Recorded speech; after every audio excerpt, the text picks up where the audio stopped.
مولانا سعید عبداللہ مودودی کی کتاب خطبات باب اول ایمان۔ شروع کرتی ہوں اللہ کے نام سے جو بڑا مہربان اور نہایت رحم عطا فرمانے والا ہے۔ مسلمان ہونے کے لیے علم کی ضرورت اللہ کا سب سے بڑا احسان۔ برادران اسلام، ہر مسلمان سچے دل سے یہ سمجھتا ہے کہ دنیا میں خدا کی سب سے بڑی نعمت اسلام ہے۔ ہر مسلمان اس بات پر خدا کا شکر ادا کرتا ہے کہ اس نے نبی کریم صلی اللہ علیہ وسلم کی امت میں اس کو شامل کیا اور اسلام کی نعمت اس کو عطا کی۔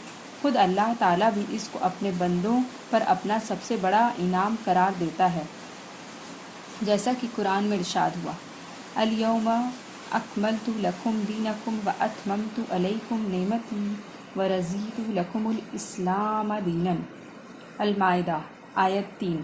آج میں نے تمہارا دین تمہارے لیے مکمل کر دیا اور تم پر اپنی نعمت پوری کر دی، تمہارے لیے اس بات کو پسند کر لیا کہ تمہارا دین اسلام ہو۔ احسان شناسی کا تقاضا۔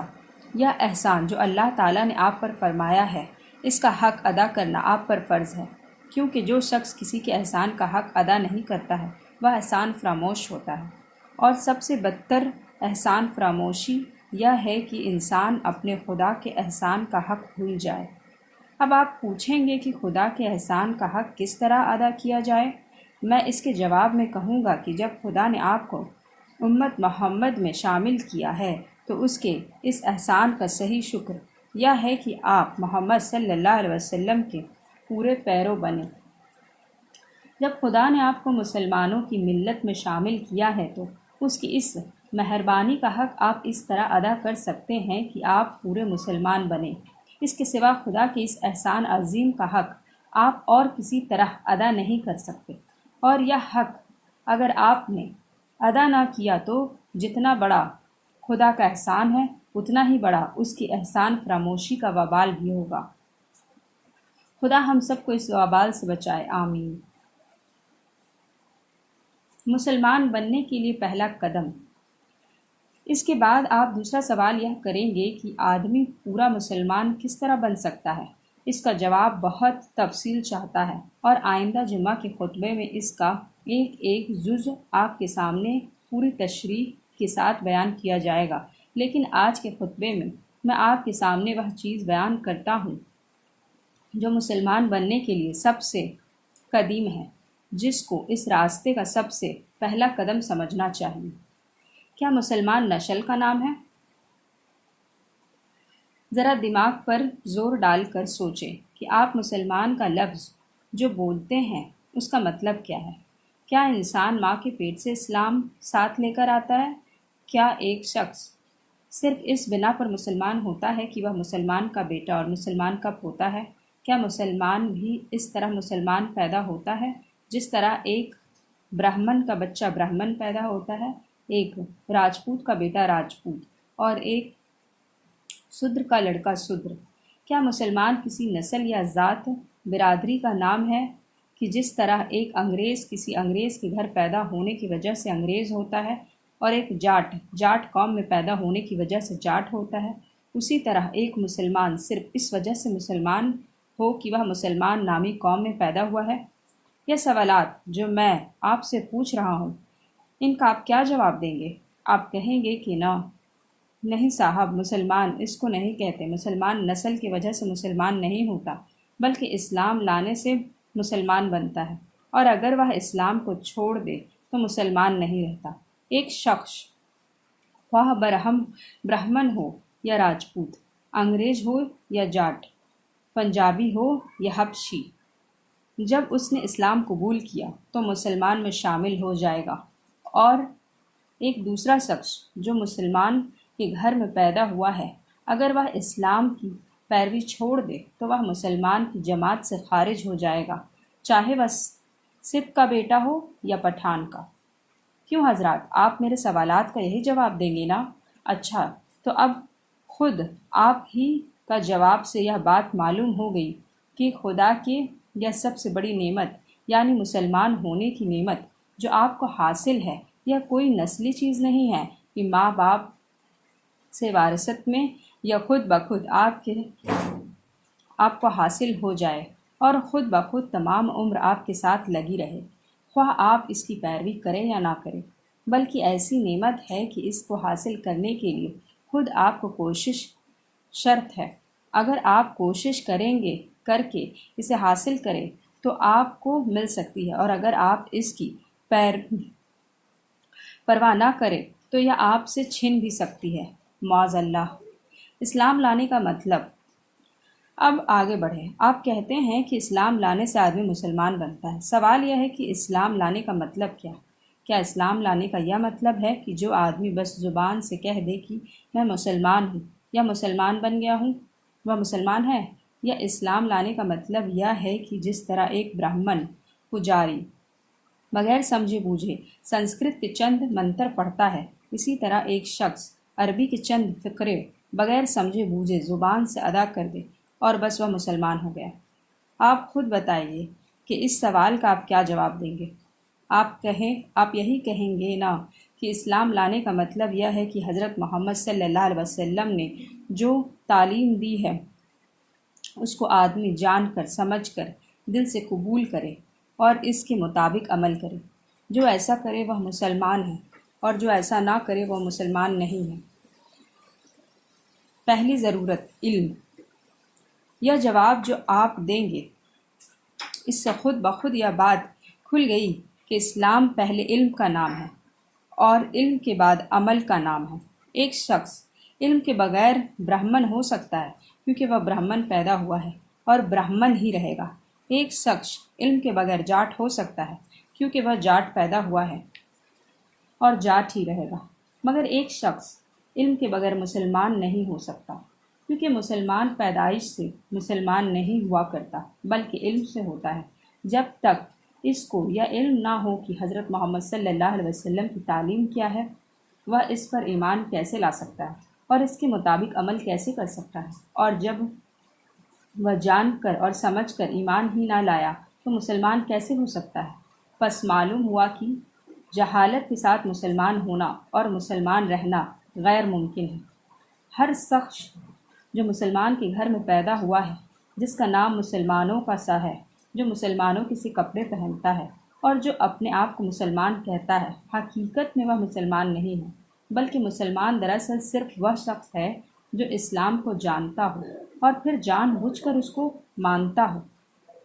ایک کافر اور ایک مسلمان میں اصلی فرق نام کا نہیں کہ وہ رام پرساد ہے اور یا عبداللہ ہے، اس لیے وہ کافر ہے اور یہ مسلمان۔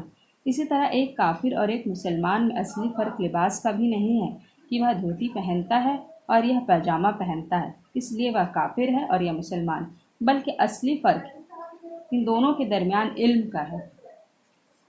وہ کافر اس لیے ہے کہ وہ نہیں جانتا ہے کہ خدا بندی عالم کا اس سے اور اس کا خدا بندی عالم سے کیا تعلق ہے، اور خالق کی مرضی کے مطابق دنیا میں زندگی بسر کرنے کا سیدھا راستہ کیا ہے۔ اگر یہی حال ایک مسلمان کے بچے کا بھی ہو تو بتاؤ کہ اس میں اور اس کافر میں کس چیز کی بنا پر فرق کرتے ہو، اور کیوں یہ کہتے ہو کہ وہ تو کافر ہے اور یہ مسلمان ہے؟ حضرات، یہ بات جو میں کہہ رہا ہوں اس کو ذرا کان لگا کر سنیں اور ٹھنڈے دل سے اس پر غور کیجیے۔ آپ کو خوب اچھی طرح سمجھ لینا چاہیے کہ خدا کی اس سب سے بڑی نعمت جس پر آپ شکر اور احسان مندی کا اظہار کرتے ہیں، اس کا حاصل ہونا اور حاصل نہ ہونا دونوں باتیں علم پر موقوف ہے۔ اگر علم نہ ہو تو نعمت آدمی کو حاصل ہی نہیں ہو سکتی، اور اگر تھوڑی بہت حاصل ہو بھی جائے تو جہالت کے بنا پر ہر وقت یہ خطرہ ہے کہ یہ عظیم الشان نعمت اس کے ہاتھ سے چلی جائے گی۔ محض نادانی کے بنا پر وہ اپنے نزدیک یہ سمجھتا رہے گا کہ میں ابھی تک مسلمان ہوں، حالانکہ در حقیقت وہ مسلمان نہ ہوگا۔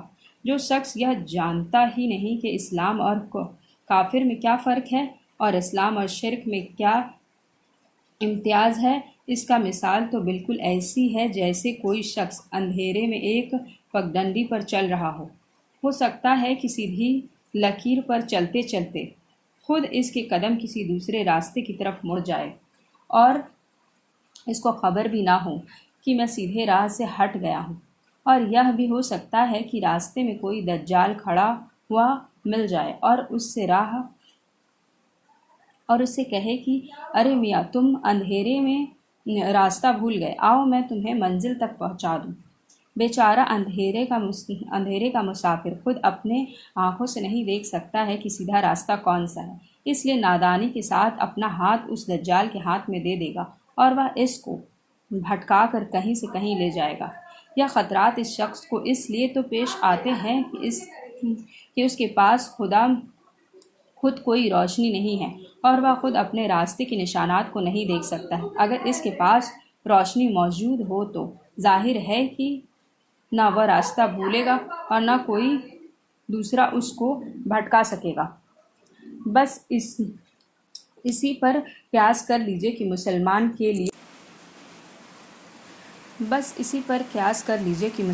کے لیے سب سے بڑا خطرہ اگر کوئی ہے تو یہی ہے کہ وہ خود اسلام کی تعلیم سے ناواقف ہو، خود یہ نہ جانتا ہو کہ قرآن کیا سکھاتا ہے اور حضرت محمد صلی اللہ علیہ وسلم کیا ہدایت دے گئے ہیں۔ اس جہالت کی وجہ سے وہ خود بھی بھٹک سکتا ہے اور دوسرے دجال بھی اس کو بھٹکا سکتے ہیں، لیکن اگر اس کے پاس علم کی روشنی ہو تو وہ زندگی کے ہر قدم پر اسلام کے سیدھے راستے کو دیکھ سکے گا اور ہر قدم پر کفر اور شرک اور گمراہی اور فاسق و فجور کے جو ٹیڑھے راستے بیچ میں آئیں گے ان کو پہچان کر ان سے بچ سکے گا، اور جو کوئی راستے میں اس کو بہکانے والا ملے گا تو وہ دو چار بات ہی سن کر وہ خود سمجھ جائے گا کہ یہ بہکانے والا آدمی ہے، اس کی پیروی نہ کرنی چاہیے۔ علم کی اہمیت۔ بھائیوں، یہ علم جس کی ضرورت میں آپ سے بیان کر رہا ہوں، اس پر تمہارے اور تمہارے اولاد کے مسلمان ہونے اور مسلمان رہنے کا انحصار ہے۔ یہ کوئی معمولی چیز نہیں ہے کہ اس سے بے پرواہی کی جائے۔ تم اپنی کھیتی باڑی کا کام میں غفلت نہیں کرتے، اپنی زراعت کو پانی دینے اور اپنی فصلوں کی حفاظت کرنے میں غفلت نہیں کرتے، اپنی مویشیوں کو چارہ دینے میں غفلت نہیں کرتے، اپنے پیشوں کے کاموں میں غفلت نہیں کرتے، محض اس لیے کہ اگر غفلت کرو گے تو بھوکے مارے جاؤ گے اور جان جیسی عزیز چیز ضائع ہو جائے گی۔ پھر مجھے بتاؤ کہ اس علم کے حاصل کرنے میں کیوں غفلت کرتے ہو جس پر تمہارے مسلمان بننے اور مسلمان رہنے کا دار و مدار ہے؟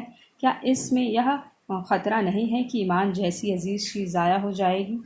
کیا ایمان جان سے زیادہ عزیز چیز نہیں ہے؟ تم جان کی حفاظت کرنے والی چیز کے لیے جتنا وقت اور جتنی محنت صرف کرتے ہو، کیا اس وقت اور محنت کا 10واں حصہ بھی ایمان کی حفاظت کرنے والی چیزوں کے لیے صرف نہیں کر سکتے؟